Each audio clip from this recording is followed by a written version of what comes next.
দিনটা ছিল শুক্রবার। আর শুক্রবারে কিন্তু আমরা বরাবরই একটু লেট করে ঘুম থেকে উঠি। ঘুম থেকে ওঠার পরে ফ্রেশ হয়ে আসে দেখতেছি আমার ফোনটা বাজতেছে।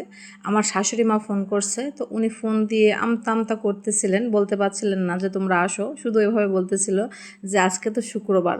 তো আমি তখন ওনাকে আশ্বস্ত করে বললাম যে সমস্যা নাই, আজকে আমরা সবাই মিলে আপনাদের ওখানে যাব, তো কি কি নিয়ে যেতে হবে অবশ্যই একটু বলেন, আমি নিয়ে যাব। তো উনি একথা শুনে সত্যি বলতে অনেক বেশি খুশি, বলতেছে কিচ্ছু নিয়ে আসতে হবে না, জাস্ট তোমরা আসলে আমরা অনেক বেশি খুশি হয়ে যাই। যদিও বা শ্বশুরমশাই অসুস্থ হওয়ার পর থেকে বাজারঘাট সব কিছু সাহেব করে দেয়, আর আমরা যখন যাই তখন কিন্তু নিয়ে যাই। এই জন্য আর ওইভাবে ভোগান্তিতে পড়তে হয় না ওনাকে, আর আমরা চাইও না। আমার শাশুড়ি কিন্তু বাজারে বা শপিং করতে গিয়ে অভ্যস্ত নয়, তাই এই জিনিসগুলো উনি পারেন না। তো আমরা যখন যাই তখন টুকটাক আমাদের প্রয়োজনীয় অনুযায়ী সব কিছু আমি নিয়ে গিয়েছিলাম। আর মাছ মাংস সব সাহেব আগের দিন কিনে দিয়ে আসছিলো, তো তাই আজকে আর তেমন কিছু নিয়ে যেতে হয়নি। বাসাতে কিছু সবজি ছিল সেগুলো নিয়ে গেছি। আর আমি যাওয়ার পর দেখতেছি আমার সাহেব আগের দিন গিয়ে এই আমগুলো পেড়ে রেখে আসছে। মানে সে সাইডে গিয়েছিল আর সাইড থেকে আবার বাসায় গিয়েছে, যাওয়ার পরে বাগান থেকে আমগুলো পাড়ছে। যদিও বা এগুলো বাড়িপুর আম, আরও কিছুদিন পরে পাকতো বা পাড়তে হতো, কিন্তু সে যাই শুনতেছে যে অনেকে বলতেছে তাকে যদি আম খেতে ইচ্ছে হয় তাহলে পেড়ে নিয়ে যাও, তাছাড়া কিন্তু চোর লাগছে, আমগুলো সব খেয়ে ফেলবে। তো আসলে কার ভালো লাগে বলেন তো? আমগুলো কিন্তু বিশাল বড় বড় সাইজের ছিল, আর আয়াত বাবু দেখে এত খুশি হচ্ছিল, আমারও ভালো লাগতেছিল। আর একটা জিনিস খুব খারাপ লাগে যে আমরা গেলে আমার শ্বশুর মশাই অনেক বেশি কান্নাকাটি করে। শুধু আমরা না, যে কেউ গেলে অনেক বেশি কান্নাকাটি করে, বিশেষ করে নাতনিরা গেলে আরও বেশি কান্নাকাটি করে, কারণ তিনি অনেক বেশি অসুস্থ হয়ে গেছেন। এখন কিন্তু আর হাঁটতেও পারছে না ওইভাবে। তাই এদেরকে সময় দেওয়া তো দূর, নিজেকে বোঝা মনে করতেছে। যদিও বা আমি ওনাকে বোঝাচ্ছিলাম যে আপনার একটু হলেও বয়স হয়েছে আর আপনি একটু অসুস্থ, তো এইসব নিয়ে ভাবলে চলবে না। তো এখানে দেখতেছিলাম আম্মু আবার রান্নাবান্না করতেছে। আমি যাওয়ার সঙ্গে সঙ্গে বলতেছিল যে বোরখা টোরখা চেঞ্জ করো আর খাবার খাও, রান্নাবান্না হয়ে গেছে।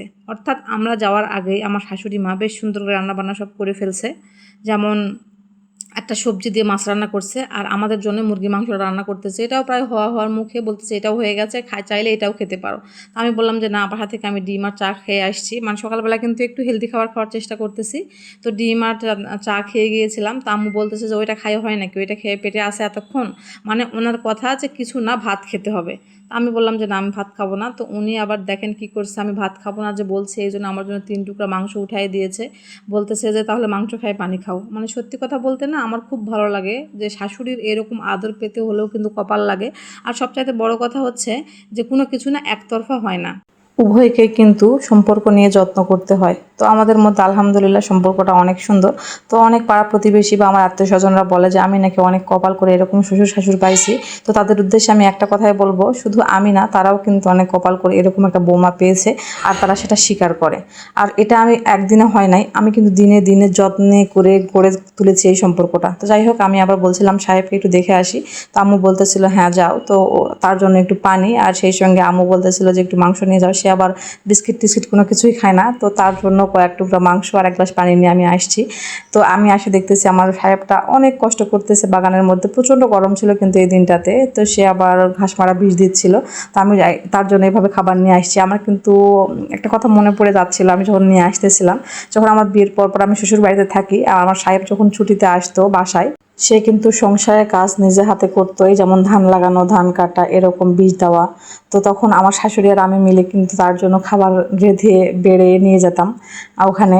আর আম্মু আর আমি বসে থাকতাম, সে খাবার খাইতো, দেন আবার চলে আসতাম। একদম সিনেমার মতো ছিল জীবনটা। ছিল কি বলছে, এখনও আছে আলহামদুলিল্লাহ। তো সেই দিনটা আজকে ফিল করতেছিলাম। বাসায় এসে দেখতেছি আয়াত বাবু বাবার কাছে গিয়েছিল, আর আসার সময় মাথার মধ্যে ফুল দিয়ে আসছে, আর আসে আমাকে বলতেছে আম্মু কেমন লাগতেছে। তা আমি আবার বলতেছিলাম যে তোমাকে একদম পাহাড়ি মেয়েদের মতো লাগতেছে, অনেক সুন্দর। তো সে আবার নাচ করার প্র্যাকটিস করতেছিল। তো এরপরে আমরা দুপুরের খাওয়া দাওয়া করি। দুপুরের খাওয়া দাওয়ায় কিন্তু মুরগির মাংস ছিল, সেই সঙ্গে আলু পটল মাছ ঝোল ছিল, আর আমি শাক নিয়ে গিয়েছিলাম, সেই শাকটাও রান্না করেছিল আম্মু। এরপরে আমার দাদি শাশুড়ি কিছু কচুরলতি উঠায় দিয়েছিল, আর সবাই মিলে সেগুলো পরিষ্কার করছি।